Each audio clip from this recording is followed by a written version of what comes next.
Para que possamos iniciar a palestra de hoje, por favor, fechem os olhos. Nós agradecemos, Senhor meu Deus, pela oportunidade que temos de estarmos reunidos nesta casa de luz. Que o amado Mestre Jesus esteja presente entre nós, fornecendo o seu amor, a sua paz, para que tenhamos a certeza de que somos todos irmãos e precisamos evoluir unidos. Que eu possa contar com o apoio do meu mentor Erasmo Gurgel, ele que realiza os trabalhos e que possa me inspirar no trabalho desta noite. Graças a Deus, graças a Jesus. A palestra de hoje tem como tema o homem de bem, no Evangelho de Mateus, capítulo 5, versículos de 44 a 48. Ame os seus inimigos. Faça o bem àqueles que te odeiam. Orem pelos que te perseguem e caluniam. Porque se amarem apenas os que te amam, que recompensas terão? Sejam perfeitos como o Pai Celestial é perfeito. No Evangelho segundo o Espiritismo, capítulo 17, Jesus nos fornece o modelo da perfeição e pede aos homens que se esforcem para alcançá-lo. Deus tem a perfeição infinita, mas Jesus, precisando explicar aos homens o quanto deveriam se esforçarem, apresenta o modelo da perfeição divina. Porém, a perfeição para nós é relativa, porque ela deve ser suscetível à humanidade, mas mais próxima do que pode ser alcançada de Deus. Mas é claro que os homens nunca poderão se igualar a Deus, a perfeição divina. Portanto, por mais perfeito que seja um espírito, ele jamais alcançará a perfeição de Deus. A perfeição para nós consiste, sim, em amar os inimigos, fazer o bem por todos aqueles que nos odeiam e orar pelos que nos perseguem e caluniam. A essência da perfeição consiste na caridade. E os elementos da caridade estão relacionados à benevolência, indulgência, abnegação e devotamento.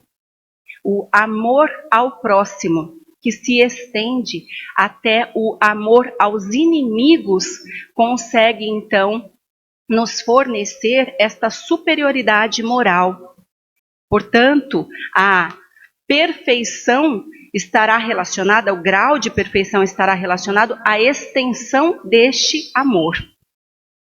No Evangelho segundo o Espiritismo, existem vários itens que, segundo o livro do expositor espírita, nós precisamos conversar com todos aqueles que estão aqui neste momento. Então, em relação ao homem de bem, é aquele que pratica a lei de justiça, amor e caridade. É aquele que interroga a sua consciência sobre os seus atos, se ele violou a lei, se ele praticou o mal, se fez todo o bem que podia ser feito, se negligenciou uma ocasião em que poderia ser útil, enfim, se fez aos outros tudo aquilo que gostaria que os outros lhe fizessem. É aquele que tem fé em Deus e no futuro. É aquele que sabe que as dores, as vicissitudes, todas aquelas situações desagradáveis que enfrenta na vida fazem parte das provas e expiações e ele passa por tudo sem murmurar. Ele será aquele que vai fazer o bem pelo bem, sem esperar retribuição.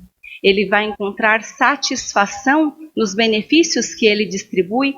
Ele pensará primeiro nos outros, depois em si mesmo. Será sempre bom, humano, benevolente para com todos, respeitando as convicções alheias. A caridade será o seu guia. Terá em Jesus um mestre, será o seu exemplo e por isso ele perdoará as ofensas, ele se esquecerá de todas elas. Será indulgente com as imperfeições alheias, severo com as suas próprias. E é por isso que ele vai se esforçar para analisar-se. E quando ele encontrar essas imperfeições, vai também se esforçar para combatê-las. Ele respeitará os direitos dos seus semelhantes, da mesma forma que deseja que os seus direitos sejam respeitados. Outro item do mesmo capítulo, os bons espíritas. O bom espírita, com certeza, é um homem ou uma mulher de bem. Ele, então, o verdadeiro e sincero espírita, ele tem um grau superior de adiantamento moral. Os princípios da doutrina fazem vibrar suas fibras. Ele terá sempre este ânimo para realizar o bem. Ele vai se elevar diante dos seus bons princípios, das suas boas obras. Reconheceremos o verdadeiro espírita sempre pela sua transformação moral e pelo seu esforço em eliminar as suas más inclinações. Portanto, é fácil percebermos o espírita andando por aí, o verdadeiro espírita. E é incrível como as pessoas nos questionam sobre a nossa religião. Elas percebem que, de alguma forma, nós nos diferenciamos com os demais seres do mundo, porque falamos sempre do amado Mestre Jesus, porque glorificamos a Deus e porque não negamos nenhuma oportunidade de sermos úteis de fato. Um outro item, o dever. O dever é a obrigação moral que você tem com você mesmo e também com o próximo. Erasmo me pediu para salientar este item, afirmando que a obrigação que temos conosco não é apenas a moral, mas física, quando você se compromete a respeitar e a cuidar do seu corpo físico para estar encarnado em boas condições, para estar encarnado na prática do bem, para poder realizá-la. Então, também é obrigação nossa nos esforçarmos e termos obrigação com o desenvolvimento espiritual e intelectual, porque o espírito, para ser perfeito, deve estar de posse de todas as ciências e de todas as virtudes. Portanto, em cada encarnação, nós devemos nos esforçarmos para aproveitar cada dia e cada oportunidade de assimilarmos tudo o que pudermos. Mas, voltando no Evangelho segundo o Espiritismo, o dever, ele é difícil de ser cumprido, porque ele está em antagonismo às seduções de interesses e do coração. Ora, vejam, se de repente eu sou uma mulher ligada aos prazeres do mundo, se eu tenho uma festa para ir, vocês acham que eu venho ao Centro Espírita para assistir uma palestra, numa oportunidade de comemoração? Se eu posso, então, viajar por aí, quando irei me prestar a ler realmente o Evangelho? Portanto, o cumprimento do dever para com minha família, para o meu trabalho, ou então para as tarefas espirituais, serão antagonistas aos interesses, às seduções do mundo. O dever, ele eleva o homem. Quando ele consegue realizar, ele fornece vigor à alma, necessário ao desenvolvimento. Aquele que consegue cumprir o seu dever, ele ama a Deus mais do que as criaturas, mas ama as criaturas mais do que a si mesmo. Em se tratando das virtudes, um outro item do Evangelho segundo o Espiritismo, no capítulo 17, as qualidades essenciais que pertencem ao homem de bem são ser bom, caridoso e laborioso, trabalhador. Mas estas qualidades, elas são acompanhadas de pequenas enfermidades morais que as desornam e as atenuam. Porém, o homem de bem, aquele que realmente é homem de bem, ele desconhece, ele ignora que é virtuoso, porque ele segue a vida com suas inspirações, ele pratica o bem com desinteresse e esquecimento de si mesmo. Quando este homem de bem, ele pratica uma boa ação, ele tem satisfação íntima, mas se esta satisfação íntima se exterioriza para receber os elogios, ela pode degenerar em amor próprio. O item dever, então, uma comunicação dada por Lázaro em Paris no ano de 1863. E sobre as virtudes, François, Madeleine e Nicolas, também em Paris no ano de 1863. Sobre os superiores e os inferiores. Deus dá a autoridade ao homem como forma de missão ou então prova. O homem, ele responderá pelo bom ou mau direcionamento que ele fornecer aos seus subordinados. Então, se ocorrerem erros por esta pessoa, ou mesmo se ele se aliar a vícios, for arrastado por vícios, este superior, ele responderá por todos esses erros que foram, então, fruto de um mau direcionamento ou de maus exemplos. Tudo isso recairá sobre ele. Em relação ao homem no mundo, e aí nós temos que a piedade deve animar o coração daqueles que imploram a assistência dos bons espíritos. Purifiquem os vossos corações, não permitindo que pensamentos fúteis ou mundanos os perturbem. Elevem o espírito, para que desta forma nós possamos dar frutos de justiça e caridade. A virtude consiste em entregar todos os nossos atos a Deus, pedindo proteção ou bênção. Não devemos fazer nada sem a lembrança de Deus, para que Ele possa purificar e santificar cada um dos nossos atos. No Livro dos Espíritos, questão 673, nós temos que Deus sempre abençoa aquele que faz o bem. Aliviar pobres e aflitos é a melhor forma de honrar a Deus.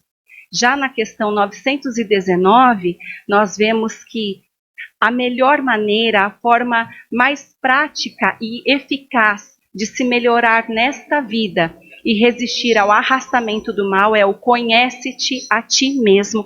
E é por isso que nós sempre falamos, até com os pequeninos, nós precisamos conhecer a pessoa que habita dentro de nós, sabendo realmente das nossas más inclinações, das nossas más tendências, mas claro, todos nós temos qualidades. Desta maneira, nós conseguiremos eliminar pouco a pouco estas chagas que ainda existem dentro de nós e fazer brilhar apenas as nossas virtudes e adquirir todas as virtudes que ainda necessitamos. No livro de Emmanuel, Livro da Esperança, capítulo 37, um trecho do Evangelho de Tiago, capítulo 4, versículo 17. Todo aquele que sabe fazer o bem e não o faz, comete um erro. Em alguns trechos vocês vão encontrar comete pecado, comete falta. E no Livro dos Espíritos, questão 642, cumpre ao homem realizar o bem no limite das suas forças, porque ele será responsabilizado por todo o mal que decorra da falta de realizar o bem, de não haver praticado o bem.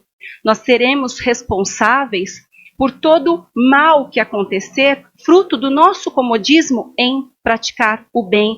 E aí Erasmo diz, tantos exemplos, vamos pensar no vizinho, e nós escutamos pancadas na casa, gritos, lamentos, choros de crianças ou então de uma mulher. Mas nós preferimos não ver o que está acontecendo. nós preferimos não nos envolver naquela situação. Se por um acaso ela for agredida, acontecer algum delito contra a criança, e nós que poderíamos ajudar, denunciar, socorrer, não fizermos nada, nós também seremos responsabilizados por aquele mal. Outra situação, um adolescente visivelmente desesperado, depressivo, começa a postar nas redes sociais mensagens de adeus. Se por um acaso acontecer um suicídio e nós, podendo fazer alguma coisa, conversar com ele, alertarmos a família, entregarmos o evangelho, se nós não fizermos nada, responderemos pelo mal que for ocasionado. Ainda em outro livro, Pronto Socorro, Emmanuel, Ação no Bem. Pensa no bem e auxilia sempre. O pessimismo alheio talvez interfira, dificultando os seus atos. Seu gesto de cooperação ou bondade pode ter sido mal interpretado, mas auxiliando os outros, ninguém poderá tirar de ti o benefício que você conseguirá para si mesmo. E é isso que a gente sabe que acontece. Todas as vezes que a gente ajuda alguém, o primeiro beneficiado somos nós mesmos. Porque nós sentimos o bem dentro de nós. Nós sentimos as boas inspirações.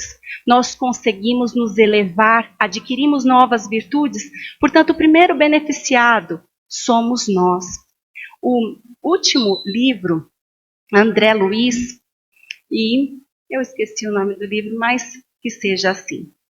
André Luiz, então, vai dizer sempre melhor. Nunca se diga estacionado. Não pense que você está sempre pior. Se você já consegue ouvir com paciência, se você consegue silenciar a própria irritação, se você passa por seus infortúnios sem se desesperar, se você confia em Deus, se você espera por Deus sem lamentações, então você já melhorou muito e prosseguirá sempre melhor. E é com isso que nós trazemos a reflexão de hoje. Primeiramente, nós sempre avançamos a cada dia. Por mais que o espírito possa não se enobrecer tanto nesta encarnação, escolhendo permanecer no comodismo, alguma coisa a gente aprende, alguma coisa a gente sente diferente.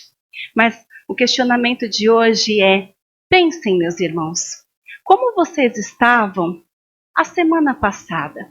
Como vocês eram alguns dias atrás, alguns anos atrás? Será que vocês já avançaram no bem? Será que nós podemos dizer que realmente já despertaram para esta necessidade de realizar a caridade? Será que hoje nós já conseguimos ver que existem pessoas precisando de nós e nós já conseguimos nos imaginar mais úteis, cumprindo com os nossos deveres, adquirindo a sabedoria necessária para transmitir aos nossos filhos? Será que nós já realizamos o trabalho com ânimo e gratidão? Será que hoje eu sou melhor do que ontem e eu tenho me esforçado para ser a cada dia uma pessoa mais útil nesta sociedade que precisa de mim? Claro que nós já melhoramos, porque estamos aqui falando do Evangelho. É claro que melhoraremos ainda mais nos próximos dias, porque o mundo solicita o nosso amparo, a nossa atitude firme no bem. O mundo todo solicita que sejamos laboriosos e que pratiquemos sempre exercícios no bem. O ato de proclamar o bem, o ato de realizar auxílios, o simples ato de escutar alguém, o seu desabafo e a sua lamentação já são atitudes positivas que podem melhorar o ambiente doméstico, a nossa sociedade de forma geral. e desta forma nós nos amparamos e amparamos os outros. Eu agradeço muito esta oportunidade que tive. Para finalizarmos, por favor, fechem os olhos.